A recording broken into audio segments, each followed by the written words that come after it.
Hey Law Builder teachers, I'm going to make a new video showing you how to create a test answer key, an EADM, with a constructed response. The video that Amy sent was like from 2014, so their screen doesn't really match what we see. So I'm going to send you a quick video to show you how to create a new one. It's actually quite easy once you do it a couple times. So you're going to click, once you log in, you're going to click on Create Test.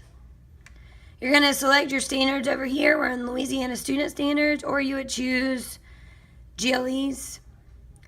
I'm at ELA, grade level 3rd. Right here, I'm going to be specific with my test name. This is going to be LBA test. And then I'm going to come over here and I'm going to type in the same thing.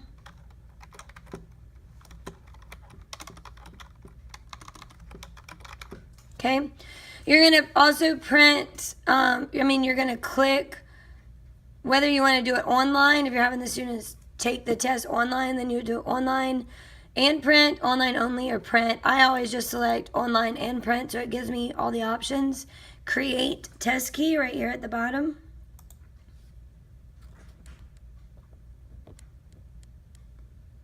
You're going to put how many test questions you have all together. That includes multiple choice and constructed response.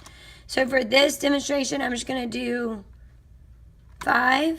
And then right here, this is where it got confusing with the other video, is you have to click generate. Once you click generate, it's going to come down here and you're going to see your 5 questions right here. So I'm going to select 1, 2, and 3. I'm going to select the questions, and they're going to be A, B, C, D, and I'm going to do apply to selected. So now it shows that all of them have A, B, C, D, but I'm going to change 4 and 5. I'm going to select 4 and 5 because I want them to be constructed response. So I'm going to come back up here to bubble pattern, and you can select how many points you're going to bubble in for them. So if it's just a short constructed response, you can do 0, 1, 2, 3 points.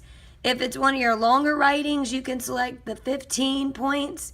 However many points you have is how many you can select here. We're going to do 0 to 3. And then you have to click apply to selected. So it's going to apply the 0, 1, 2, 3 scale to questions 4 and 5. And now you can see that down here. And it also allows you to put how many points are possible. And that'll give you a spot to bubble in what the score they got on there. After you do that, you're going to select your questions according to the standards. So if I have number 1 and 4 that are the same standard, I'm going to select them together. And then they're going to be reading information 3.1, and that falls under key ideas and details. And it'll pop up right here.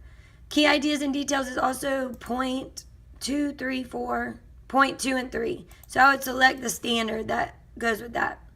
And then I'm going to click Add Selected. You're going to do the same thing for all your questions. And now you can see right here where it shows up what standard you linked it to. You have to do that to create the answer key. And this makes analyzing the data a lot easier. When you scan them, it shows you what questions are missed the most. And then you're going to do the same for all the questions. You just assign them to your standard. So I'm going to do question 2 is integration of knowledge. And I want that to be standard 9.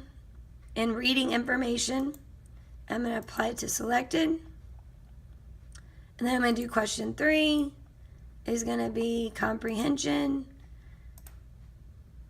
And I'm going to select the standard, add to selected.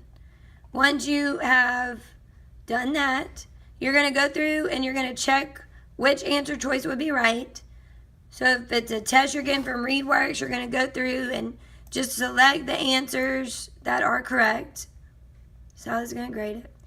And after you do that, you're going to do finish. You can save or finish. And once you do that, you have to finalize it to go to the next step where you can print the answer sheets. Are you sure you want to finalize? Once you finalize, you can't make changes. But if you decide that you do want to make changes, I'll show you how to do that.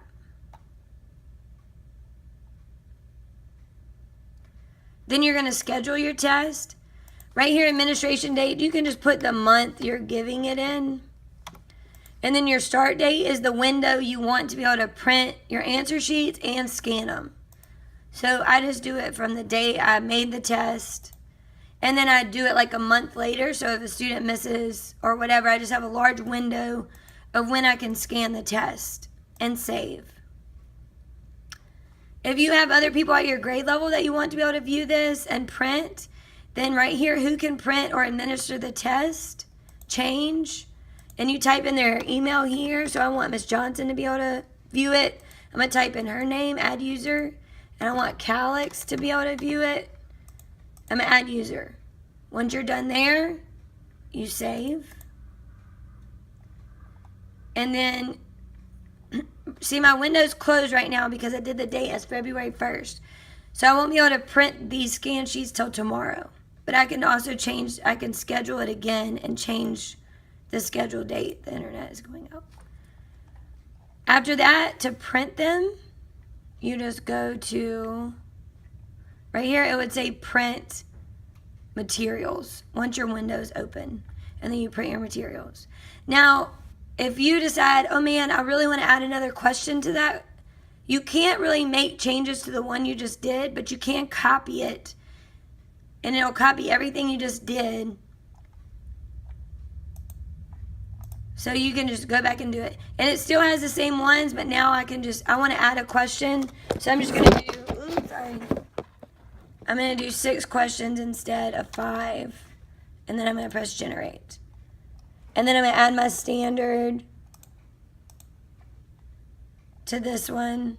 Select the answer and then finish. So now it's called test copy. It's going to have the word copy after it.